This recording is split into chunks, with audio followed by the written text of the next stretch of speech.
the American idea that we seek is not one that's about reclaiming these old histories and respinning these old histories and gratifying the history of America. It's about acknowledging that it was fierce and brutal and horrid and exploitative, and then building on top of that a new humanity, a new history.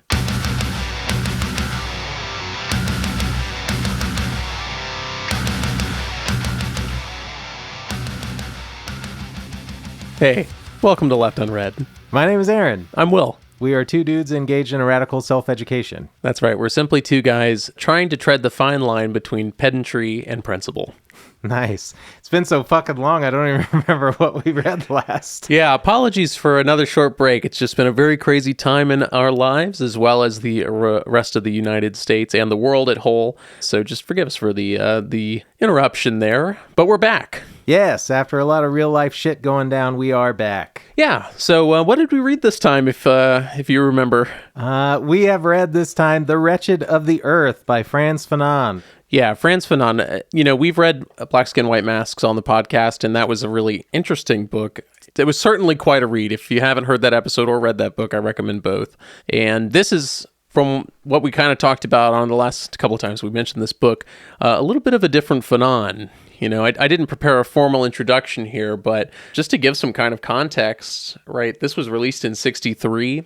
That's just a little bit after Algeria really gained its independence from France after almost a decade-long struggle. Mm-hmm. One thing I will say reading this book is that I really felt like I needed to know more. I wish I knew more about Fanon as a whole. I wish I knew more about the Algerian liberation struggle as a whole. I mean, I've said before that Africa is a big blind spot in my historical knowledge, but it's just really clear, especially when we're reading things about the colonial period and the liberation struggle.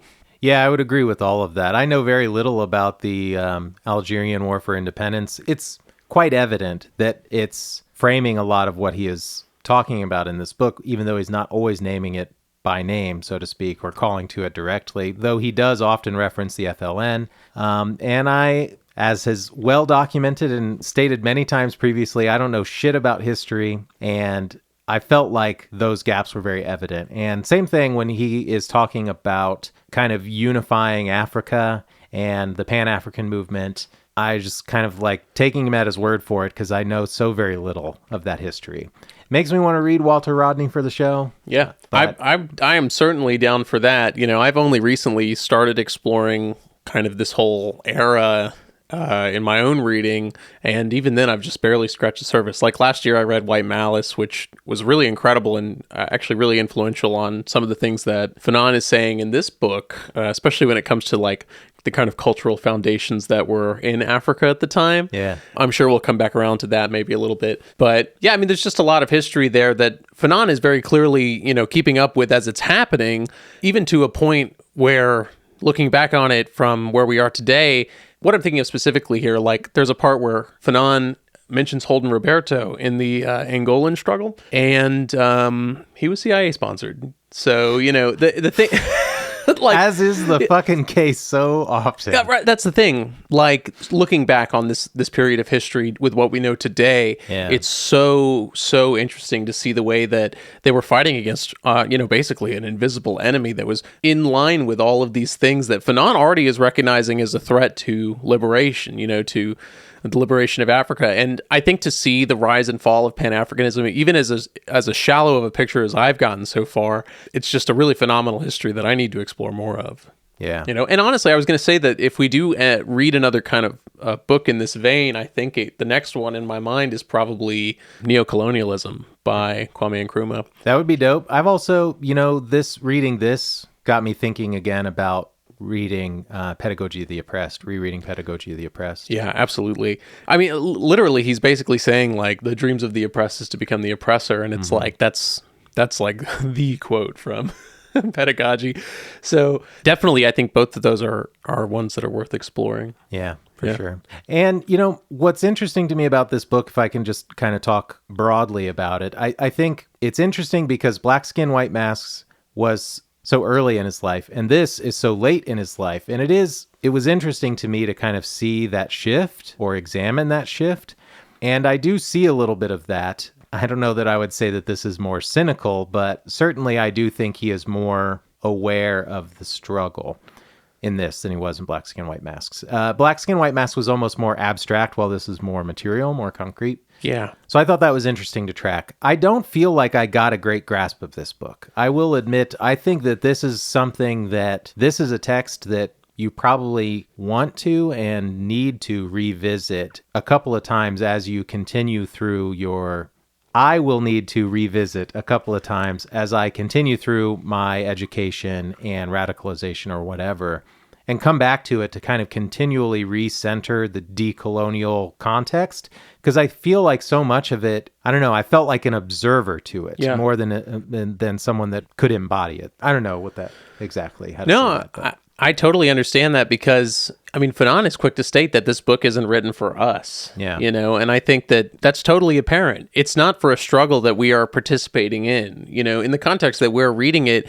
There are still applications of the kind of theory that Fanon is putting forth, many parallels to the kind of party struggle that we might be interested in today, but it's simply just a different case. And I think that what's interesting is the way that Fanon takes a Marxist analysis of this and says that it really must be stretched when you're looking at the colonial situation. It's just a different situation.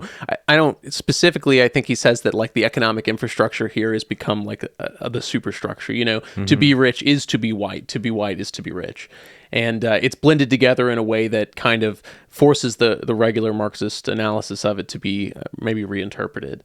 From the standpoint where we're at, we just don't have that same kind of current example. There's not an exact parallel in the way that, when we're reading other very class-conscious texts, we're able to say, like, okay, this is it. Like, so much of this has to do with Fanon talking about the masses, not necessarily the proletariat, but the peasantry, And it's like, when we're thinking about what the peasantry is, in the context of the U.S., it's almost nonsensical to talk about. We don't really have a peasant class in the same way. Is it necessarily that we need to look at our current context as that mass group of people as the proletariat? Or maybe the lumpen proletariat, as Fanon has some words on. But it's just not exactly the same, And so I definitely understand that kind of odd feeling too, especially because colonialism is such a totalizing thing. It affected every part of their society, in the colonial world, that, I mean, you see it in the way that this book is structured. The chapters they're all talking about the effect of colonialism on the person, but they're tackling it from so many different ways, whether it's, what the struggle for liberation actually looks like from, in the second half of the book, like actual culture and literature. And then he goes into case studies about psychiatry and whatnot, like the actual psychological effects of colonialism on the person. And so it's like, it's hard to get this book in its entirety because it's trying to tackle so many different aspects of colonialism at the same time. Because I think that that's just, Fanon is bringing from his personal experience different pieces which he feels so confident to talk about. Yeah, that's kind of what I mean when I was talking about feeling almost like an observer to it. The whole last chapter, which is all about kind of colonial psychosis, so to speak, that's not something that I feel like I could speak to from my own experience. And it's also interesting to navigate his discussion on nativeness or, indigeneity, whatever you want to call it, and the relationship that has with the settler, with the colonizer. So the native colonizer kind of tension, binary, so to speak, that, he even says something like that the native is an invention of the settler, of the colonizer. And that kind of like totalizing idea of colonization. Like you mentioned, the kind of three phases that he says that art will go through under colonialism, and so much of the first half of the book, or the first section of the book, is about his kind of warning against that native intellectualism, that's a revisionism that sneaks its way in, and those revisionists will become, party to the ruling class. They'll become allied with the colonizer, even though they're masking it in this kind of native intellectualism. Yeah. And again, I don't know, it just felt a little too big for me to really feel like I was getting a full grasp on it. No, I totally agree that this book is going to be one that has to be revisited. Yeah, I don't know. I mean, I had a lot of general thoughts about this book. I mean, the most interesting part of this, to be completely honest, was just the first half. By the time he gets to talking about art and literature, it's not that I was tuned out, but I wasn't feeling the same kind of application that I was in the first half. And so I will say, actually, something to go back on real quick is that something to say about the construction of indigeneity that Fanon is kind of talking about here, there's something that's interesting that you'll notice when you read what he's saying. Thanks. That he refers to himself as an Algerian. Yeah. You know what I mean? And he's not from Algeria. He was from Martinique, right? So there's something in there to be said about the fact that he's choosing to identify himself as Algerian.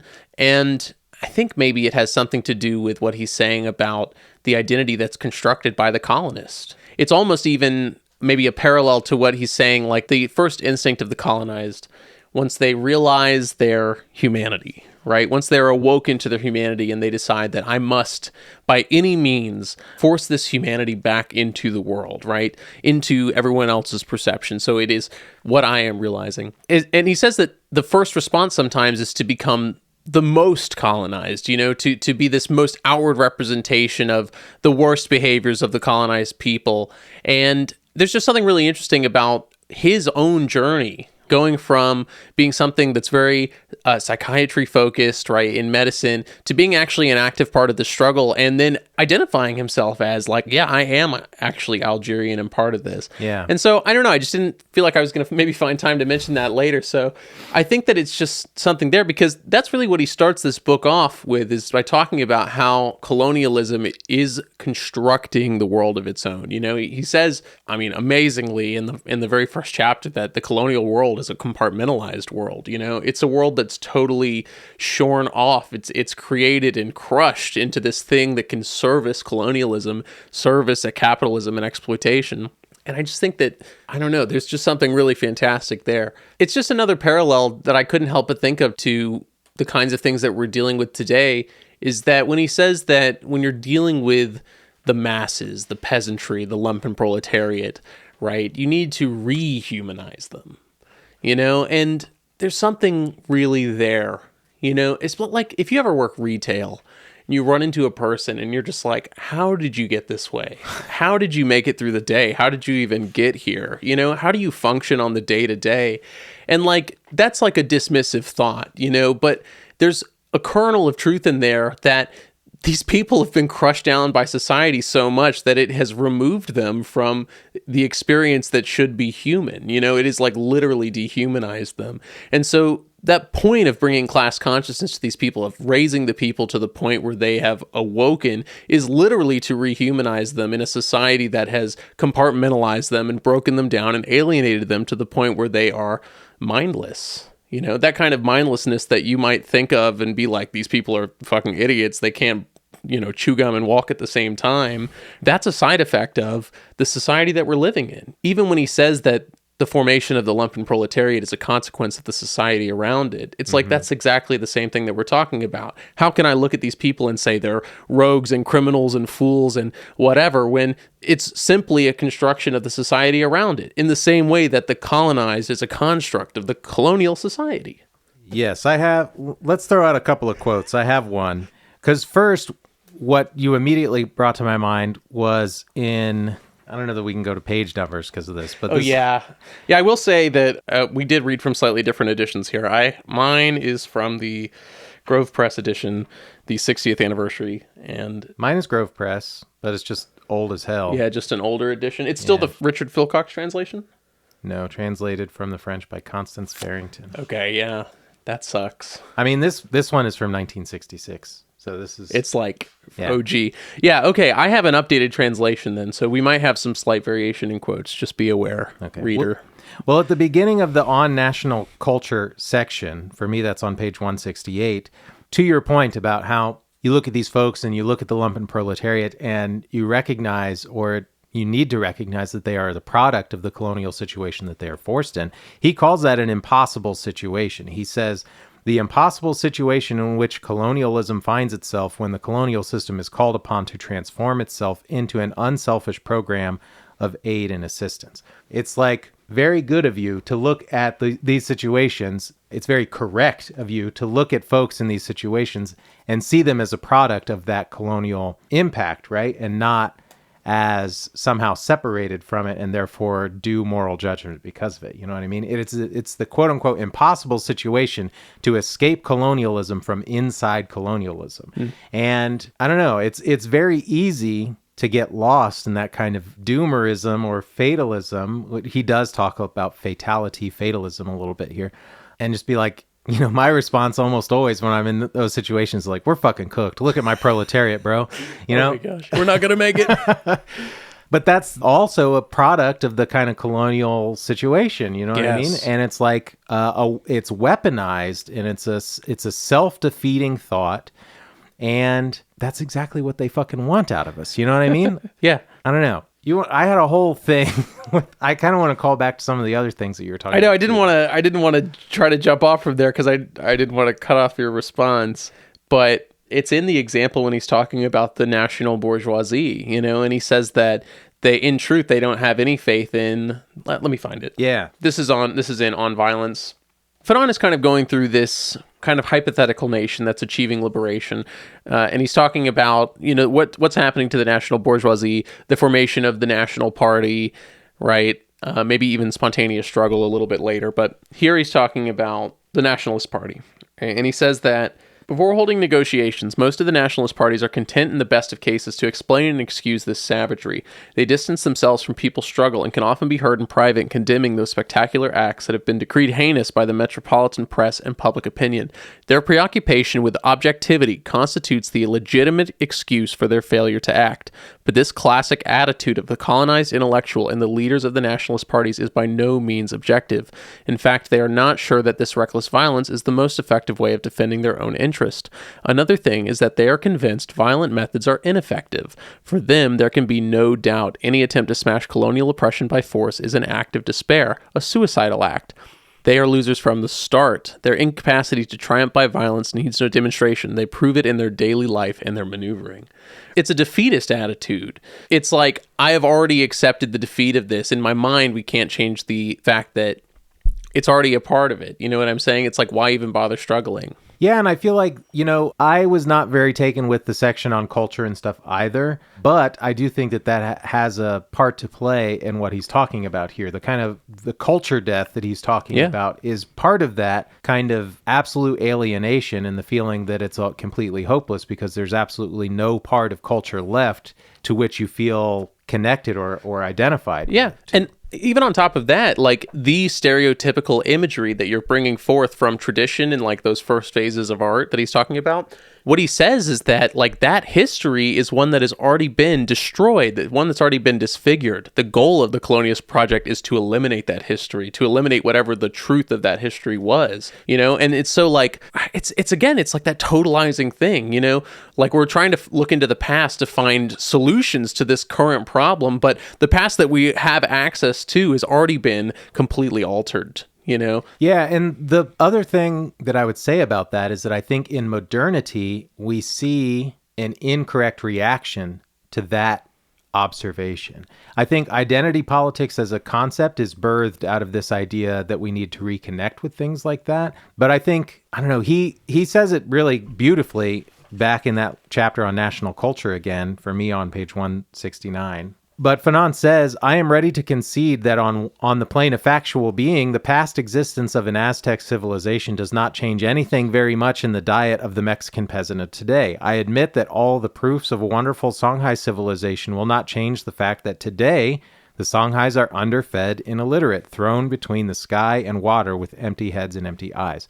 So there's like the correct observation that history and that past has been robbed from us, we've been exorcised from it, but it's the incorrect reaction to look at that as like the point of focus for serving the material needs of the day. You know what I mean? It is important to be connected to that history and to that culture and to understand it, but at the same time, that's not what's feeding you. That's not what's teaching you to read. You know what I mean? Yeah. Like, I don't know. I think that there's something really poignant in that about making sure that our efforts are directed correctly, even if our observations were, led astray. Yeah. It kind of feels like it's not about reclaiming those things, but about transcending them. Yes, that's beautifully said. Yeah. Yes. Right. It's like, it's the understanding that we have these things in our past that we can pull from, right? There's like alternative histories that could have happened, but it's our goal to create those histories today, not to try to pull them from the past, not create those histories, but to, I don't know. Well, this is kind of getting into what was like my overall question / idea that I was wrestling with while reading the book. And it's kind of related to this conversation we've had many, many times about so-called national identity in the United States. Because so much of the beginning of this book, the first section of this book, is what I would characterize as a warning against falling into nationalist chauvinism. You know? And I think that there is a tension there because obviously we need a decolonial Marxism because we want to avoid falling into those kind of chauvinistic traps. You know what I mean? We don't want to be subsumed by a nationalism to the point that it becomes no longer a decolonial project. We've talked about it many, many times, and I've become more assured that there's no part of American identity, quote unquote, that isn't rooted in like white supremacy and imperialism because a settler identity can't be salvaged. There's nothing in the colonial attitude that should be continued. But at the same time, a liberation movement against colonialism is often, or at least Marxist movements that we've discussed in the past, are often characterized with a national character. That's part of the unifying of the resistance. Yeah. And I don't know, my question around that, I guess, is like, indigeneity isn't a monolith. Mm-hmm. So to say like, well, the quote unquote national character of our movement needs to be one of indigenous peoples, well, that's not narrowing it down any further, right? Right. It's not monolithic, and it's pretty fucked up to suggest that. So what is it then? Okay, so here's the thing, right? And I think that it honestly is about going back to choosing the moment of revolutionary unity, right? I'm looking at on the national culture chapter when he says, this is on 168 for me, there is no common destiny between the national cultures of Guinea and Senegal, but there is a common destiny between the nations of Guinea and Senegal dominated by the same French colonialism. It's not that the point of unity is around the similarity in the national culture, right? The point of unity exists that they are both being oppressed by colonialism. To extend that out to the same kind of thing, it's not that we are trying to say like the workers of this region or that region or these indigenous people are similar to another enough to say that's the point of unity, but the point of unity is in the class consciousness of it, right? The point of unity is that each of these people, regardless of their differences, do have a similarity in the fact that they are being exploited. That's where the unity is driven from. It's not necessarily, it's just that it's wrapped up in what Fanon says the biggest theoretical question is of the last 50 years, and it's, can we skip the bourgeois phase? That idea, that national culture might be an extension of that bourgeois phase, right? Something that has to be developed in order to set the ground for then a further progression, the building of the capital in order to then achieve socialism or communism, you know what I mean? And it's kind of that same thing there, because he's saying that there is a healthy nationalism that needs to be developed in these scenarios for the purposes of defeating colonialism. The only objective is to get the foreigners out, right? The unity is driven around that point. Afterwards, though, the problem is when they keep that same focus, it devolves into ultranationalism, into tribalism, right? Into the cult of local production, and so it's about tempering that line, but it's still about recognizing where the unity in that message is. Okay, I see your point there, and that makes sense. I think I was just missing Fanon's point about the nationalism movement replacing the bourgeois phase under colonialism. And your description of the caution against ultranationalism is a good one. And where I think my mind goes with regard to that is around that question of unity. That's where I'm skeptical, though. I mean, I agree that with the prime question there that he lays out. When can one affirm that the situation is ripe for a movement of national liberation, and in what form should it be manifested? I agree with that. But as we've discussed before, if the only unifying theory that is bringing your coalition together is some broad anti-capitalism or some broad anti-fascism, or like in this case, broad anti-colonialism, then it's going to fizzle away very quickly once you get into the weeds, because you're going to have fundamental disagreements with where you're supposed to go moving forward. And so, like, I don't know. I'm still very skeptical or unclear, I guess, Yeah. on what that actually means. Well, I think that that's part of what Fanon is saying about the role of the party here. It's not that the party is sending these dictates down from on high and saying, like, we're going to recognize unity around X, Y, or Z. It's about the party being a tool for the people to express those demands instead, right? The demands are coming from the bottom up. And the thing is that during the action, right, once the dam is broken or whatever, like, those differences fade away. When he's talking about the liberation struggle and he's saying, like, we're at the point where race and racism is transcended on both sides. I can't trust that every colonist is an enemy. I can't trust that every colonized is an ally. Yeah. Those groupings break down when the rubber hits the road. And so it's about refocusing those now dissolved groups of people into one unified group, and that group is what is the formation of the party. It's just a matter of, at that point, ensuring that the party doesn't become a separate beast. Yeah, I think you're right about that. That's very astute. Fanon is so, again and again and again, so focused on how the party needs to be of the people. What's so interesting to me is that, like, I'm reading all of these critiques, and what I'm thinking about is socialism, is actually existing socialism, the kind of party structures that were utilized for revolution, and then what may have come after. How well do they fit into the same frameworks that Fanon is talking about, these national bourgeois parties essentially becoming tools of oppression, And I'm not saying that, like, the Bolsheviks became a tool of oppression, yes or no, whatever. Like, that's not what the comment I'm making here. But what I'm saying is that the role that the party plays and its transformation over time is something that's simply really critical here. It's something that Fanon is ruthlessly aware of, and you can apply these same principles to, I think, any maybe vanguardist application. Yeah, the section on spontaneity and organization I thought was really interesting, and you're shining a new light on it. I feel like maybe I was doing a little bit of reading what I wanted to read into it, getting out of it what I wanted, But I did think that there was some really interesting commentary there. He says that we fetishize organization, or at least in my translation he does. He says the elite will attach a fundamental importance to organization, so much so that the fetish of organization will often take precedence over a reasoned study of colonial society. And that tracks with what you're describing as the kind of top-down attitude of organization, that it's like the party is leading the people, not the people leading the party. But at the same time, he recognizes the shortcomings of spontaneity and having absolutely no organization whatsoever. Yeah. I mean, really, I love the chapter on spontaneity because it reads like a what if. It's like, here's where we're at. Imagine this situation. The party decides to do this, and then this is what happens as a result. They're forced out of the cities. That you start with a trade union struggle, and then that connects to the urban proletariat. That's a small minority of the population. It suddenly doesn't work. Now you're abstracted from actual political power. You're forced into the countryside, right? Yeah. Then guerrilla war starts developing, that kind of thing. It's like, that's a really interesting. It's almost like a case study to read. I mean, it's a hypothetical, but I know that Fanon is pulling these from his experiences as well, too, just witnessing these kinds of things happen in Africa.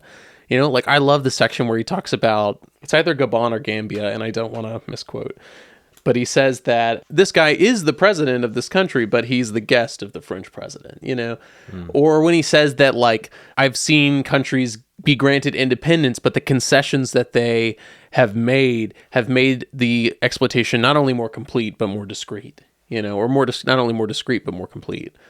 Man, and I just got to say, as I said earlier, all of this stuff was so stymied by the United States of America, man. The CIA was sponsoring cultural foundations for Africa. They were sponsoring journals for Pan-African studies, all sorts of stuff.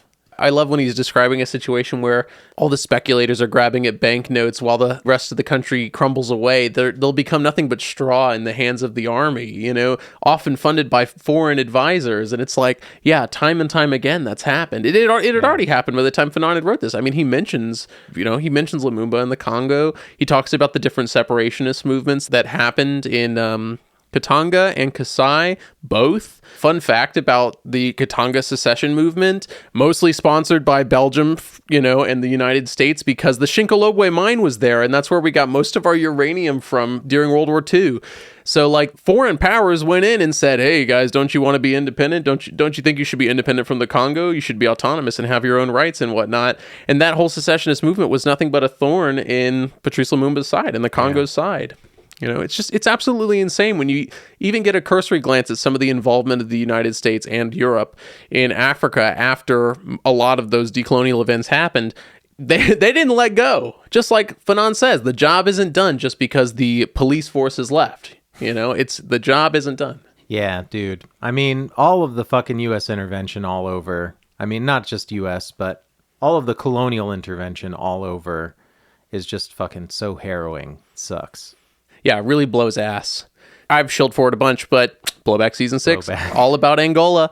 We, the United States, essentially kept them in a civil war for 30 years. The Angola we know of today is a result. I have a quote just to throw out related to that. He says that Europe is a creation of the third world. For in a very concrete way, Europe has stuffed herself inordinately with the gold and raw materials of the colonial countries, Latin America, China, and Africa. From all these continents under whose eyes Europe today raises up her tower of opulence, there has flowed out for centuries towards that same Europe diamonds and oil, silk and cotton, wood and exotic products. Yeah. Europe is literally the creation of the third world. Yeah. Even before, colonialism as we think of, Spain and Portugal imported so much gold and silver from the New World, they basically bankrupted their economies. Spain, I know, fundamentally slowed down their ability to industrialize because they had grown so fucking fat and rich off of the exploits from the New World. That's just a fact.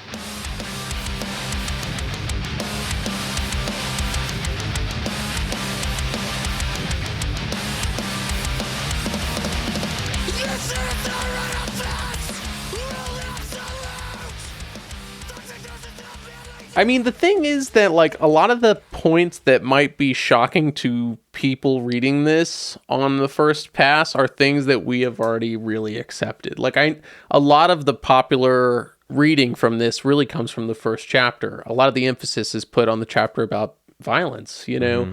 And I don't think it's fair just to say that, Fanon is an advocate for violence here, because that's just too much of a simplification of what his message is. He is simply acknowledging that violence is unavoidable, like we already do, and is just moving on from that point. So I don't even think it's fair for some people to be like, oh, you got to read this because it'll really stoke a fire under you for intervention or action or whatever. And it's just I don't know if that's really the message that Fanon is necessarily putting forth in the same way that people want. I think I would agree with that. I mean, I think he recognizes violence as the necessary response to violence. I mean, he says, the uprising of the new nation and the breaking down of colonial structures are the result of two causes, either of a violent struggle of the people in their own right or of the action on the part of the surrounding colonized peoples, which acts as a break on the colonial regime in question.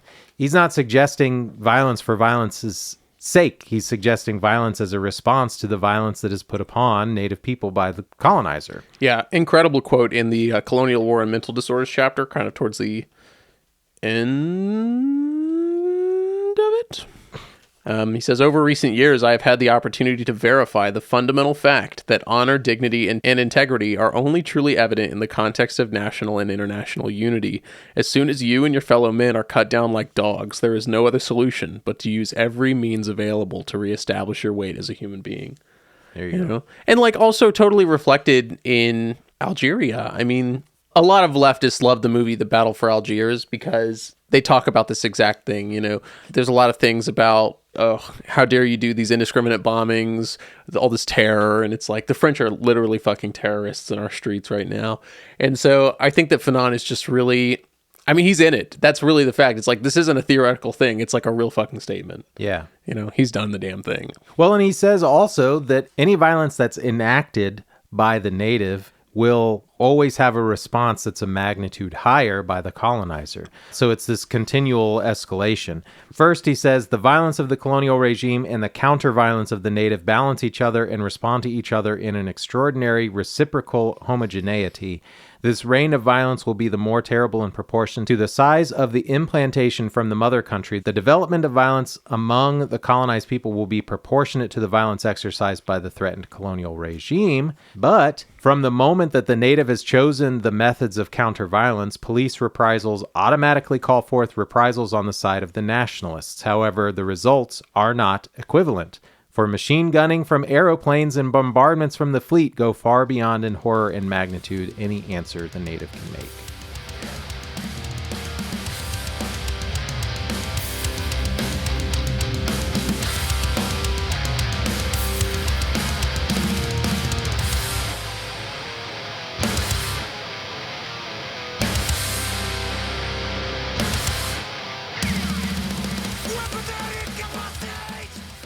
Okay, well, I'm thinking a lot about land. Yeah. In this idea of making sure that our Marxism is decolonial and that we are moving forward with an intention of not perpetuating the same sort of colonial attitudes that are in the context of the United States, a Marxist revolution in the West. What does that look like? Knowing that we are embedded in a settler colonial state, what does a decolonial revolution look like? And Fanon tells us that land is going to be very important, obviously. So on 36, for a colonized people, the most essential value, because the most concrete, is first and foremost the land which will bring them bread and, above all, dignity. But this dignity has nothing to do with the dignity of the human individual, for that human individual has never heard tell of it. All that the native has seen in his country is that they can freely arrest him, beat him, starve him, and no professor of ethics, no priest has ever come to be beaten in his place, nor to share their bread with him. As far as the native is concerned, morality is very concrete. It is to silence the settler's defiance, to break his flaunting violence, in a word, to put him out of the picture. And I am more and more aware of my ignorance with land back. I think that every decolonial discussion starts with land back, full stop. I acknowledge that. But I want to know more about the realities of what land back looks like. And specifically, it feels like the conversation that I have seen and participated in to a degree on the show is a paternalistic one where it's like, we are gifting you land back. Right. We're done with the thing. Here's the back. Exactly. Yeah. Where it's still like somehow we're some benevolent arbiter, where it's again not coming from the people, and it's centering us in centering the colonizer in a situation where they need to be exercised completely. Yeah. You know what I mean? And I think that that's especially complicated in the United States because we're so embedded in colonization. Our history is so intertwined with colonization, not just in Turtle Island, but like literally, like we were saying before, our fingers are in every bit of colonization since our inception, Right. But also, what is the role of someone that recognizes those things and recognizes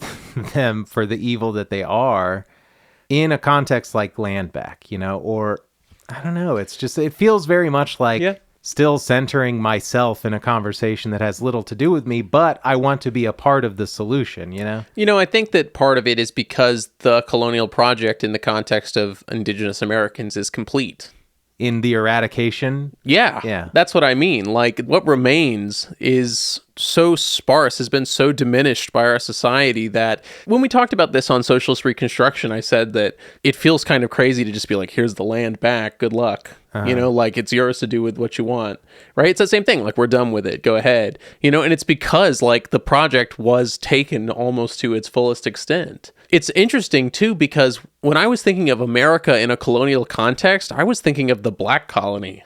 Like I was thinking of the South, I was thinking of the remnants of slavery in America. Like if I was thinking of the people that are closest to a colonized people in the context of the argument that Fanon is making, I'm thinking of African Americans, you know what I mean?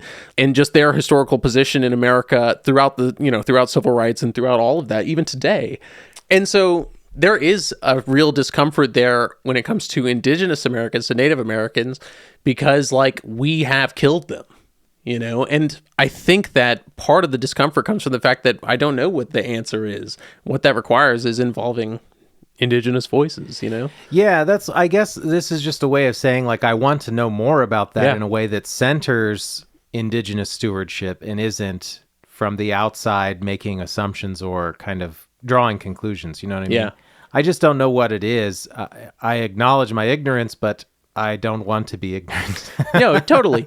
No, I totally get that. I mean, I think it just, it's that those people are part of the people that need to be expressing their demands. Now the question is, affirmative action, to what extent do those voices need to be amplified because they have been so destroyed in the past? You know what I mean? Like, maybe affirmative action is not the best way to put that, but you know what I'm saying? It's like, what is our responsibility to amplify those things? Like, even that gets into that kind of paternalism even. Like, is it really our... I mean, it is... Responsibility, I think, is almost a coded word there. Like, it's not our responsibility, it's that it's a requirement. Like, it is a demand that must be held for our liberation as well.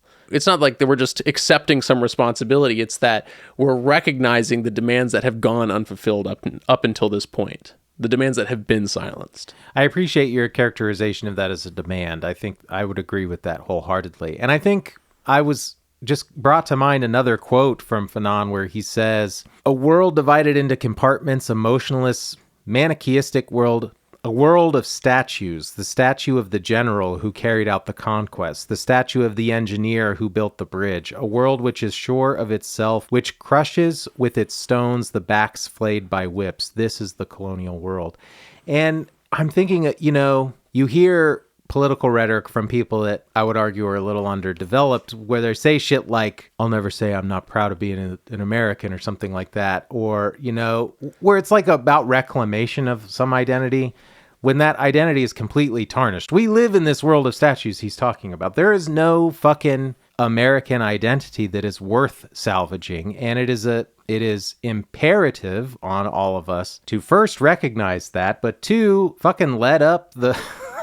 I don't know. It's like, this is where it's so difficult to articulate the responsibility that I feel. Well, you know what I think it is, man? It's that same thing that we were talking about earlier. It's not that we're seeking to reclaim the past, but to transcend it. The parts of America that are worth taking are in need of reforging, right? It's not simply about taking those pieces and saying, like, this is America now, guys. It's about saying, like, this is part of the foundation. And not only are we acknowledging the good parts to build this future, but as he says here, that we also need to acknowledge the bad history, too. I mean, that's like right at the end where he says... Here he's talking about the third world, but he says, "The third world must start over a new history of man, which takes account of not only the occasional prodigious thesis maintained by Europe, but also its crimes, the most heinous of which have been committed at the very heart of man, the pathological dismembering of his functions and the erosion of his unity, and in the context of the community, the fracture, the stratification, and the bloody tensions fed by class, and finally,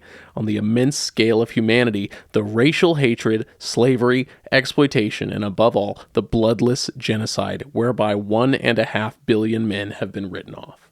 The American idea that we seek is not one that's about reclaiming these old histories and respinning these old histories and gratifying the history of America. It's about acknowledging that it was fierce and brutal and horrid and exploitative, and then building on top of that a new humanity, a new history.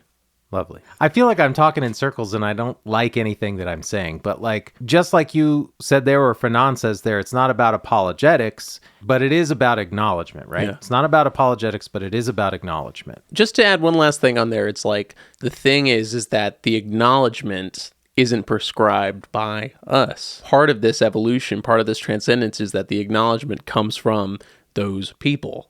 It's not our acknowledgement to make. And I should clarify, I guess, that acknowledgement is material. I'm not talking about it in the abstract. Yeah, in my land back declaration. Exactly. I mean, like, it's literally, what the fuck are we doing because of it? Yeah. That acknowledgement. Not like, I come to you speaking from the land of the Miami. Yeah, exactly. Yeah. No, that's just fucking liberal bullshit. Right. Editor Aaron here, just to clarify, because my brain was mush the day we recorded and it was a real struggle. My question is around what land back looks like in a settler colony, since, as Will astutely points out, the genocide of indigenous peoples was so catastrophic on North America, on Turtle Island.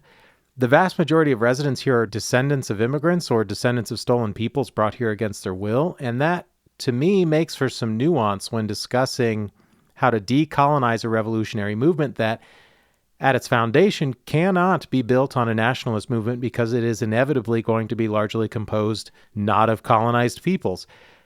I'd love a recommendation on reading we can do for the show regarding land back in North America. If you've got them, please send those to leftunreadfeedback@gmail.com.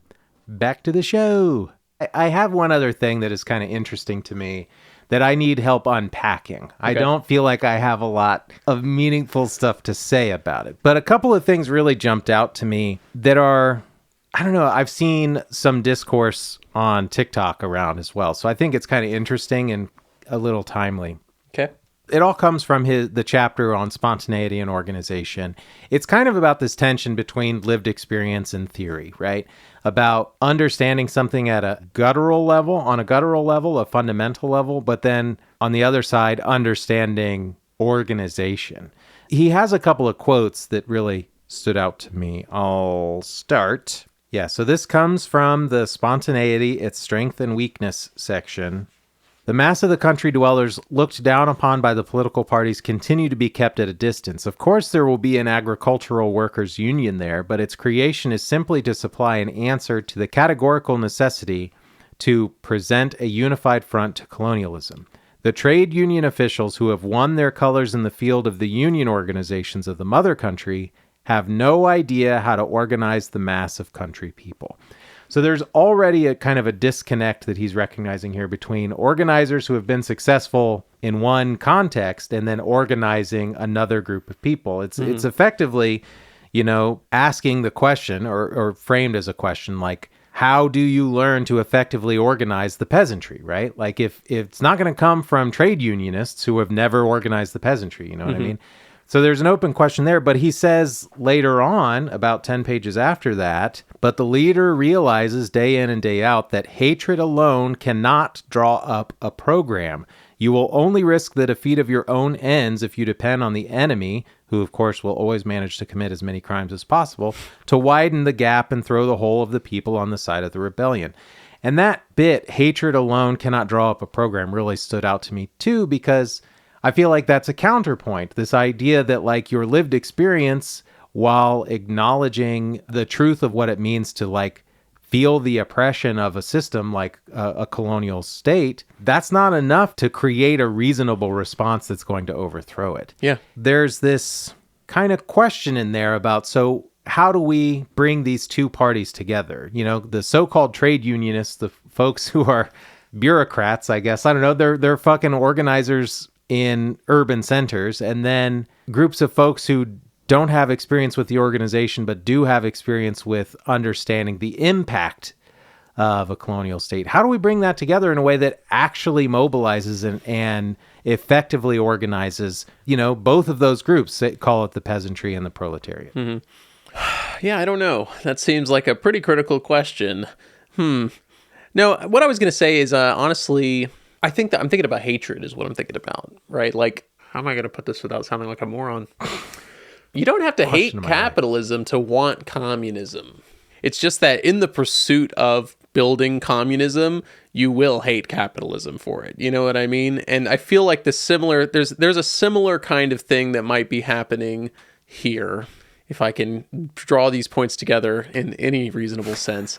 Because I think that what Fanon is advocating for is when he's talking about the party being the crystallization of the desires of the masses, what he is advocating for is a development of what the masses believe in as well. I mean, there's a dialectical thing going on here, right? The cadre are learning from the masses are learning how to express their desires through the cadre or through the party. What I think that he's saying is that we're rechanneling what might otherwise have been undirected hatred before into something that is conscious for realizing one's own power or the power of one's class, And I think that, I don't know, because I had this thought too. There's an interview with Bertrand Russell, where he talks about meeting Lenin. And he says that, I was really taken with Lenin. I really enjoyed talking to him, except for at one point he said that what we did was we took the peasants and we turned them against the bourgeois. We made them hate the bourgeois. And I just couldn't stop thinking about that because that's the thing. It's like they're utilizing the hatred that already exists from that lived experience, but they're recontextualizing it through the idea that the fulfillment of that hatred, so to speak, is actually a building of your own power base. You know, it's not just a spontaneous revolt, right? It's not just the peasants revolting and grabbing their spears. And as Fanon says, you know, we know how that ends. But taking that energy and refocusing it into something that is completely restructuring, something that redirects the way that, I mean, a new relation of power in society, you know, something that would then dissolve the creation of that hatred. That doesn't address the trade union side of things, though. That's a very party-focused analysis. Yeah, and I don't even want to get fixated on trade unions, so to speak, but I'm thinking of it in the modern context with the discourse that I'm seeing, which everyone hates internet communists for good reason. Well, internet communists do too, so. Yeah. But I mean, like, because they're so theory-focused, but, you know, there's question of the praxis. With a lot of those folks. Yeah. And there can be almost like kind of a gatekeepy kind of attitude from a lot of that, which is like, you know, if you haven't read this or this random... Dude, do you know what it is? It's that same bourgeois thing that Fanon talks about earlier, where it's saying that it's like such a preoccupation with objectivity, you know, but it's a false objectivity. Because just as Fanon went from something maybe more theoretical minded to practical minded, right? The proof is in the pudding. You know? Yeah. And there's also on the other side of that, maybe as a response to it, a kind of dismissiveness of theory from a lot of folks that are like, I fucking know this shit, I live it every day. Yeah. And so they don't concern themselves with reading State and Revolution or whatever the fuck they're Hey, doing, buddy, you know what I mean? I've got the marks of capital all over my body. Exactly. Yeah. And there, you know, to me, the question is, how do we bring these groups together? The answer has to be some form of education on both parts, right? Right. Like, how do you tread the line between pedantry and principle? Yeah. I think you're correct that it has to come down to finding out how to get the cadre to enact the will of the people and how to get the people to see the cadre as a means of enacting their will. That seems to me another way of just saying education, but that still feels a little too, you know, sand through the fingers kind of. It's just too immaterial for me. I want an answer to the unanswerable question. I don't know, but this definitely like brought that to the fore again for me as a question while I was reading this, because so much of it seems to be around mobilizing the peasantry and acknowledging the lumpen proletariat, because there's a lot more of that in here than I expected. Yeah. His analysis of the lumpen proletariat is really fascinating. And I don't know, there is like a bourgeois kind of attitude that comes from that kind of high-minded intellectualism that so permeates so much of leftist culture. And I don't know, at the same time, I find myself perpetuating it, at least in my own thoughts, where, you know, I see people watering down concepts so much that they're unrecognizable, and I'm like, that's fucking pointless. Yeah. But then I have to ask myself, like, you know, am I being one of those folks? Dude, it's so funny to hear Fanon say that the people can be made to understand anything as long as you want them to understand it, you know, truly, in a book that is like this, you know? This book was tough for me, man. I mean, yeah, it took me a while to read as well. And I've read the first couple of chapters before, you know, a few years ago I read it. So I was already prepared. I listened to the audiobook too before I got to the actual physical reading, and Jesus, it was still a struggle. Yeah. But I mean, I do agree with Fanon there that like the people can be made to understand again. Okay, I got to watch that. Nothing is above the people's consciousness. Yes. Yeah, exactly. That's something I totally agree with. That's something I do really appreciate here is just the times where Fanon is talking about all the ways that the people can be made to understand. Sorry to do it. But, you know, like they are certainly capable of understanding. I mean, like the energy is there. The possibility is there. It's just that right now it is undirected. The energy already exists. It is the purpose of the party to direct that energy, to refocus that energy into something that is towards a communist solution, towards an actual solution. Yeah, there's just a disconnect between the emotional response and the intellectual understanding of its cause, you know? Like, everyone is fucking mad that gas is $5 a gallon. is everyone ready to blame that on the real cause? You know what I mean? Like, because the emotional response is definitely there from the vast majority of people, right? Everyone's pissed. You saw that lady that was like, apparently I'm the dumbass because you voted for Trump 3 times. Oh, yeah. I don't know. There's just a disconnect there that I feel I want to figure out how to bridge that gap. You know, as Fanon says, the people must appropriate the bridge. It has to be constructed of the people. Yeah. Not just for them, but of them.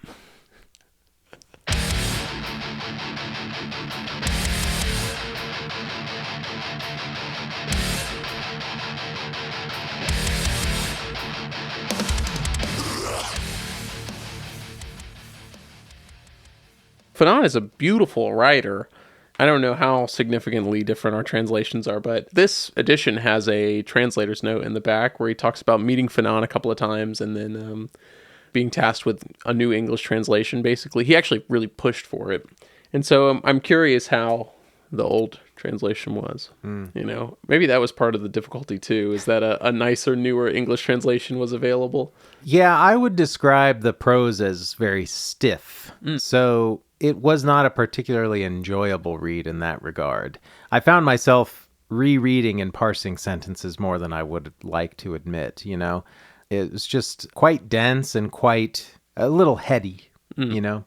It's not the sort of thing that I would write if I were trying to convince the reader that everything is within the consciousness of the people. Yeah. You know? I can understand that. You know, it's to the point where I got to the case studies chapter and I was like, oh, are these going to be actual case studies? And then I was like, oh, these are going to be just like regular, you know, this is just going to be observational writing. No big deal. I'll crush through this.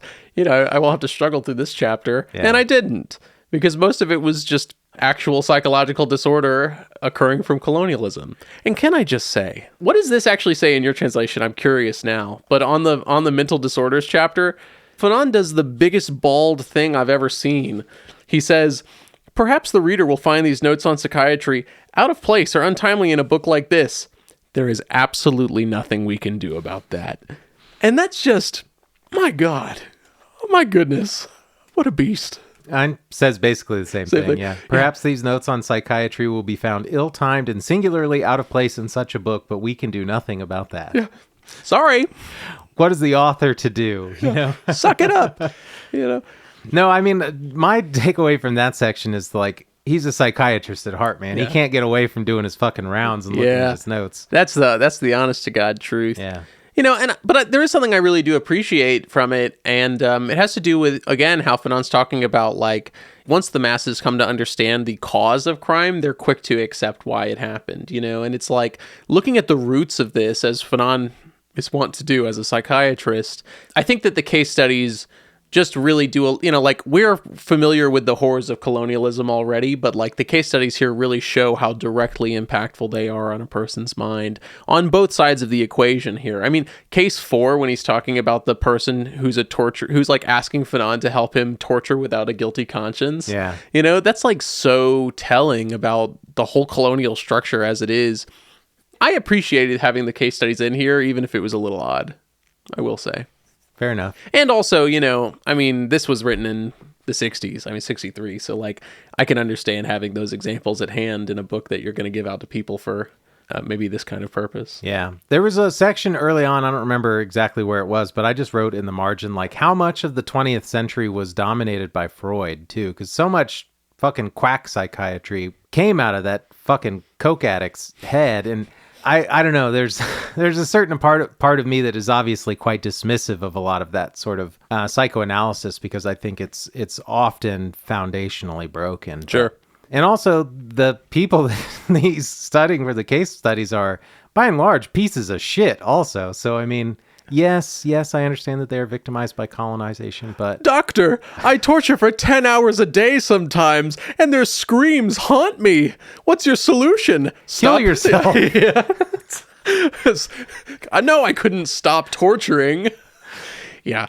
Do you want to hit the cavalcade? Yeah, let's do the cavalcade of quotes. I got a few. Yeah, I have a couple. One that I love right away. This was so incredible that since the first time I read this one's been with me. But he says on page 11, The colonized intellectual who is lucky enough to bunker down with the people during the liberation struggle will soon discover the falsity of this theory. Involvement in the organization of struggle will already introduce him to a different vocabulary. Brother, sister, comrade are words outlawed by the colonialist bourgeoisie because in their thinking, my brother is my wallet and my comrade my scheming. Just fucking superb. Yeah. A few pages after that, it could be argued that in these days of Sputniks, it is ridiculous to die of hunger, but for the colonized masses, the argument is more down to earth. That's just one, a great fucking turn of phrase. And two, I think just like simplifies a very complicated concept, very much so. And something that I think people need to keep in their fucking mind today is it's like, we live in a fucking technological, marvelous world. Why are people starving? Why are people living on the streets? At the end of the day, the question is still about land and bread. Yep. And that's really it. I mean, like, that was something I was thinking about earlier when we were talking about the peasantry, and they're saying that the peasantry's first consideration is land because it brings them dignity and it brings them sustenance, or it brings them, I don't remember the exact word, but it's like, thinking about the modern peasantry, the modern American peasantry or whatever, it's like the considerations are still the same. We just split it up. It's not like my farmland that I work on. It's just that I have to have employment to purchase goods and I also have to have a place to live. Those two things are still the core issues of American society. It's still happening today. You don't need to try to reinvent the wheel here. We're still just talking about land and bread. Yep. Bread and land. How do we go about getting bread and land? That's such a good one. I have 108 on my translation. The enemy thinks he is pursuing us, but we always manage to harry his rear guard, striking back at him at the very moment when he thinks he has annihilated us. From now on, it is we who pursue him. In spite of all his technical advantages and his superior artillery power, the enemy gives the impression that he is floundering and getting bogged down. And as for us, we sing. We go on singing. Just banger line, but also it made me think of a bomb is a bomb is a bomb. I was thinking of George Jackson there. Yeah. And like, fuck their technology. There's always a way that the people can respond, that people will respond. And there's something really fucking hopeful in that. Yeah. I love when he says, this is on 31 for me, but he says Dien Bien Phu is no longer strictly speaking of Vietnamese victory. Yeah. That's fantastic, you know. I mean, you know, show the whole world that like no matter the bombs, gas, and tanks and planes and all of that, like you, a people, can still do it. Exactly. That's superb. It is rare that I feel those feelings of like absolute revolutionary optimism. So I love it every time I get one. I will say I appreciated on 61 that he says that the Cold War is getting us nowhere. Even further down that page, he kind of hints at, not specifically Euro-communism, but this kind of peaceful coexistence attitude that the West kind of maybe starts to put on its forward face, and the Soviets also through Khrushchev and Brezhnev.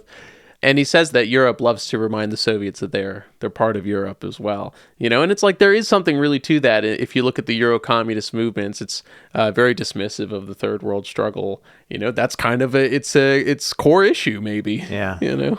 Side note: I don't know that much about Euro-communism, so if you need to harass me about that, leftandredfeedback@gmail.com.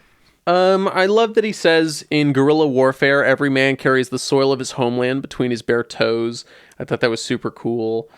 On 139, for me, a great bit is when he's talking about, it sometimes occurs during a meeting that a militant's answer to a difficult problem is, quote, all we need to do is, this is a voluntary shortcut, which dangerously combines spontaneity, simplistic syncretism, and a little intellectual elaboration, frequently wins the day. Every time we encounter this abdication of responsibility in a militant, it is not enough to say he is wrong. He has to be made responsible, encouraged to follow through his chain of reasoning to its conclusion, and taught to grasp the often atrocious, inhuman, and finally sterile nature of this. All you need to do is. Nobody has a monopoly on the truth. And I do really love that. Because there's been many a time where I've said, oh, it seems like all we got to do is. Yeah. And it's like, no. Especially, you know, like, how about, are you prepared to execute that? You know, are you prepared to be held accountable for its execution? That's good. I like that. Quite literally execution often. Yeah. One more, sorry. By dint of haunting the corridors of power, armchair generals dream of pronunciamentos. The only way of avoiding this is to politicize the army, i.e. to nationalize it. Yeah. That's a good one there.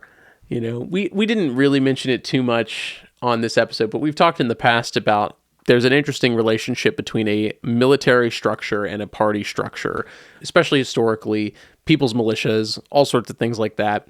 I think that it's interesting to think about the way that Fanon talks about the army, and here I appreciate a couple of times, like he mentions it's not a school for war, but a school for civics. I just really love that. There's a big question of like, what would you do with the army today? And maybe like a jobs corps kind of deal, maybe like a volunteer thing, like fix our fucking potholes, that kind of thing. You know what I mean? So I kind of fuck with the idea of a school for civics instead of a school for war. Yeah, that's dope. Yeah. I'll throw one last one out for me on page 114. The rebel in arms is in fact vexed to see that many natives go on living their lives in the towns as if they were strangers to everything taking place in the mountains, and as if they failed to realize that the essential movement for freedom has begun. The towns keep silent, and their continuing their daily humdrum life gives the peasant the bitter impression that the whole sector of the nation is content to sit on the sideline. And I said this depressingly just feels like a description of 2026, to see the writing on the wall so clearly and to see that there are movements for freedom happening globally and to see so many of us just going about our lives day to day, continuing in the humdrum, not acknowledging that is really kind of depressing. Two Fanon quotes here. The first from this book, because he says that head in the sand attitude is simply a failure to acknowledge the inevitability of violence. It's part of that. I want to avoid the discomfort. And the second thing is that it's nothing doing. It's still violence. Like you're still expressing the violence of the system that we live in. Murder it remains, my friend. Murder it remains. Man. So, what questions did this book leave you with, Aaron? Well, honestly, my primary question is, what am I missing? I know that I did not get from this everything that I should have. If I'm being kind to myself, that's in part because of our situation and the way that we ended up reading this and all of that. It wasn't as coherent and linear a process for me as it usually is. So I know that, I was reading chunks of pages at a time with all sorts of other shit going on. So I know that I'm not piecing it together completely correctly, but I also recognize even the stuff that I feel like I got a grasp on, I'm not seeing the bigger picture for everything. So really my question is, what am I missing? I still have the question, what does a decolonial revolution look like in the Western world, knowing that we are the product of a settler colonial attitude? How does that change things to see a revolution here? And how should that shape our response to organizing revolution? And that's kind of like tied up with my last question, I guess, about like, where is the line with like balancing these binary things with like, centering the native versus the non-native, the spontaneous versus the organized, the rural versus the urban, the central versus the decentralized. I feel like a lot of his writing in this book is kind of examining both sides of those binaries, but I feel like I'm not sure where the scales are balanced. And I'm not even necessarily meaning that it's equal in that, that maybe that's a bad analogy to use a scale. But like to acknowledge and to carry all of those factors with us, like where is the line that sees that most appropriately balanced? Yeah. Jesus, man. It's like an impossible question, That's like my core question. What the hell happened to Fanon in Algeria? What happened in Algeria, period? I think that might elucidate a lot about where Fanon is coming from on a lot of this. And it's one that I'll just have to take some time and answer myself, because that's really where I was thinking, it's a shame that he died. Sorry, I know that's like 36 or something, wasn't he? He was pretty young. Yeah, it was leukemia, I believe. Again, in the U.S. under the eye of the CIA. Not that they killed him. That's not what I'm saying. Sorry.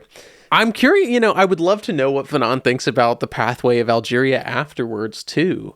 Algeria achieved its independence, and then, I don't know, from that point on, Yeah. So, sorry that those are so, specific historical questions, but that's kind of what this book left me with. Just like you, I know that I'm missing a lot of this. Like I said, the second half of the book didn't really speak to me in the same way that the first half of the book did, and I'm curious how I might be able to come back to that with a better appreciation of it. So that's kind of where this book left me. Okay. You should read this book if? It's tough. I don't know. I think that you should read this book, but it's not like a full recommendo from me. I feel that way also, but I feel like I feel like an undergraduate student and this is a graduate book. You know what I mean? Yeah. Like, it just feels like I'm not quite ready to get it. Yeah, I definitely... It's a failing on my part, not on the part of the book. Yeah, I got you there. I think that you should read this book depending on what you're looking for. You could pick different parts out of it and get a lot from it. You know, like I think that there's a lot to be said from the chapters on violence, especially if you're interested in how the colonial world is constructed, right? I think that if you're interested in the development of a party or the development of the liberation struggle in the colonial period, that the sections on spontaneity and the parties are all really fantastic for that kind of thing. Especially say you're studying different independence movements throughout the 60s, 70s, etc. Seeing reverberations of what Fanon is saying in that actual history, I think, could be really incredible. And so, I'd recommend those things there. Maybe you have a focus, you've been reading a lot of critical theory and you have a focus on the culture of things. I think that those sections could be really interesting, even if they weren't necessarily as interesting for me on this pass. So that's kind of what I would say you should read this book if. And I know that that's a weird one. No, I think that's good. I think in this moment, I've just decided you should read this book if you characterize yourself as a pacifist. That's a good one. Because you need to dissuade yourself of that shit. Yeah. If you're still hanging on to that thing. Yeah. Yeah. Hey, fair enough. So what are we reading next? Next, we're reading Communism, the Highest Stage of Ecology by Guillaume Swing. Sorry, I'm not French. Guillaume Swing. Yes. Really looking forward to looking a little bit more at ecology and a degrowth kind of attitude in Marxism, because I think it's often associated with other movements, and really, really interested to see the argument that's laid out here. Yeah, likewise. The last time we kind of looked at an ecological perspective, it was from Murray Bookchin, and it maybe didn't go so well. And I totally agree. That's still a question that I see pretty frequently, is that if we're talking about what will happen with production after revolution, there's really two schools of thought. One that is still very maybe cybernetic, very growth focused and shifting our production, that kind of thing. And the other is degrowth. And honestly, I haven't really explored either. So I think that this will be really interesting. I'm a climate Stalinist at the end of the day. So, the ecology is on my mind. So, if you have any other recommendations for us, any thoughts about this episode, you can let us know at leftunreadfeedback@gmail.com. We'd love to hear from you. If you'd love the show, definitely send us an email. If you didn't love it, well, there's absolutely nothing that we can do about that. Don't get left unread. Bye-bye. Bye.